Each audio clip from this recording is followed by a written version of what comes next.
More and more employers are ordering workers to get vaccinated against COVID-19 without the option of getting tested instead. Now workers are pushing back. In Washington, D.C., more than 400 fire and emergency medical workers applied for religious exemptions to the city's vaccine mandate. In Los Angeles, roughly a quarter of the police department is expected to seek religious exemptions.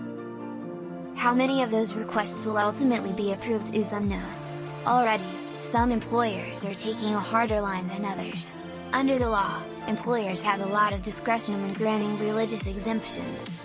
The right to request a religious exemption stems from Title VII of the Civil Rights Act of 1964, which protects workers from discrimination on the basis of religion, among other things.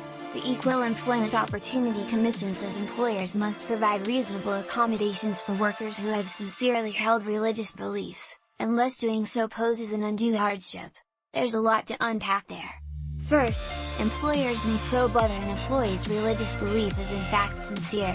They may ask questions about that employee's vaccination history or church attendance. If the employer determines the belief is not sincere, it may deny the exemption request.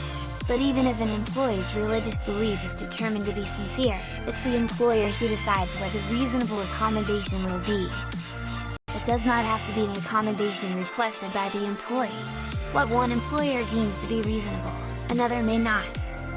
In Conway, Arkansas, Troup, CEO of Conway Regional Health System, has granted 45 religious exemptions to employees who refuse to get a COVID-19 vaccine. Their objections were largely based on the employees' beliefs that vaccines that use fetal cells in research, testing or production should not be put in their bodies.